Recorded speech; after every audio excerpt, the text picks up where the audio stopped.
Nirmala ji, this has been widely hailed as one of the dramatic reforms of this government. Obviously, a dil mange more. So, what next? PM has set up 2 official level committees on next gen reforms. 2 group of ministers have also been formed, headed by Amit Shah and Rajnath ji. What can we expect in the coming months? What is the idea going forward? How do you look at reforms in the bigger picture? Quite a lot of work was done about the next set of reforms which we need to undertake, even prior to 24 Lok Sabha elections. And then some departments moved, like ours moved faster. There are other departments which are moving faster as well, whether it is looking at the environment related issues, sustainability related issues, opening up for private sector, sectors which have been the domain and the privy of the government. These are things where lots of action is happening. Various departments are moving. The science and technology is moving very fast. IT is moving very fast. IT as in semiconductors and other things. So that big area of reform, if you ask me, in which these 2 committees will look at, and also the committee which is headed by former Cabinet Secretary Rajiv Gauba. Right. I expect reforms which will have to now trickle down rather than reform remaining as a domain of only the union government. The state governments are somewhat also moving towards reforming on very many scales.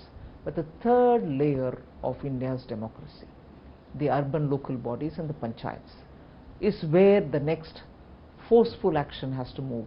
Otherwise, the speed with which we want to move India and the aspirations to be met in India for people to live in a society, live in a country which is fairly developed, and our citizens get their aspirations met. I think we have to take the reform agenda just not to the states but also to the third layer. As I move to discussing the GDP numbers for Q1, just before that, another last question on GST, which is how will you ensure that you pass on the benefit to the consumers? We've seen anti-profiteering in the past, so how do you plan to tackle this? Is there a way in which the government is looking at it? How do you ensure? At the moment, there isn't any particular mechanism that I can say I have, but I am seized of the question, also coming from many citizens themselves who are saying, it's great that you've done this, it's great that you're bringing in this kind of a drastic cut in taxes, but how will you ensure that we'll benefit from it? And how will you ensure that it's not going to disappear on the course to reach? We'll have to keep talking with industry, we'll have to nudge them, we'll have to, I'm glad in the case of the insurance sector, the public sector insurance companies have come forward to openly say that they will indeed pass the rate cuts to the citizens, those who are taking the insurance for themselves.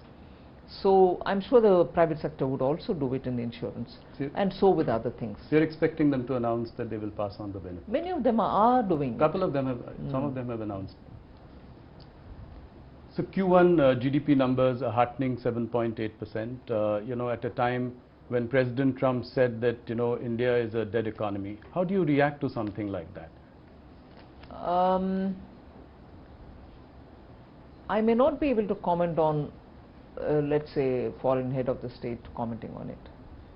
But in India, one line which I keep repeating several times, probably even once when I met you once earlier when we chatted like this, it is the cynics within India who worry me. It is the naysayers within India who worry me. Assume somebody had said it, a head of state has said it. Building India together, and all of us together building India, are we going to carry those tales or stories or observations which somebody else says and then repeat that here, oh, so and so has said this, India's a dead economy, we knew it, this is happening, that's happening. India requires its citizens to be respected. They are toiling and struggling and working to build their families and their economies, their own personal family wealth and whatever. At this time when we are trying to create more opportunities, do we need the naysayers to even borrow such observations, be it as it may that it is coming from a head of state? Do we need our own people to use these expressions? It is undermining not the government, you're undermining our citizens' efforts. And a responsible opposition, I wished didn't repeat these lines, but I think it is, I would react only to what our people are saying rather than a head of state elsewhere. No, five quarter high number, I think it gives us a lot of confidence in the Indian economy. And also inflation coming down. Yes. Drastically coming down. Yes. But it brings us to a related point, which is on the point of tariffs. Now that tariffs with the US are at 50%, what is the likely impact on the GDP going forward? There are various estimates by various sort of consultancies, from 10 basis points all the way to 100 basis points, some have predicted. Where do you see the impact really of this? But with the reform like this, many of that should be offset. Yes. So it is never a situation of a one fixated point. It's a dynamic situation where you're moving from one to another with newer players coming in, newer factors coming into play in this scheme of things. This one, you have the GST reforms, which is going to make people understand that they can fetch more things with the same amount of money with which they bought some amount earlier. So it is very clear that industries have been speaking about the tariff and its impact. The government has designed something for itself. We will come out with something to handhold those who are hit by the 50% tariff from the US. This has been said earlier. I've met up with the delegations when I went to Chennai in recent past few days. I have said this there and I will repeat it. Government is working. So will they be allowed to sell in India, or how do you plan to alleviate their concerns? No, there is a package which consists of very many different ways in which we want to help them. So we'll wait for the cabinet to clear it, but there is something coming to help them so that this tirade of the tariff is something which they can face, and also suddenly having to look for newer markets is also a challenge. But we'll have to help them out on that. So is there a sense in the government that this could be a slightly longer haul? We hope not, but we really can't leave our exporters high and dry saying it's going to change sooner. We will work with them. Nirmala ji, will we also continue to buy Russian oil? Yes, that's been made very plain and simple.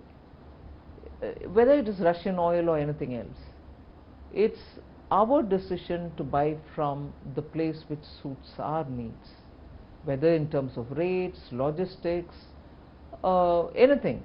So where we buy our oil from, especially being a big ticket foreign exchange related item, where we pay so much out of our pocket, highest in terms of import, we will have to take a call which suits us best. So we will undoubtedly be buying.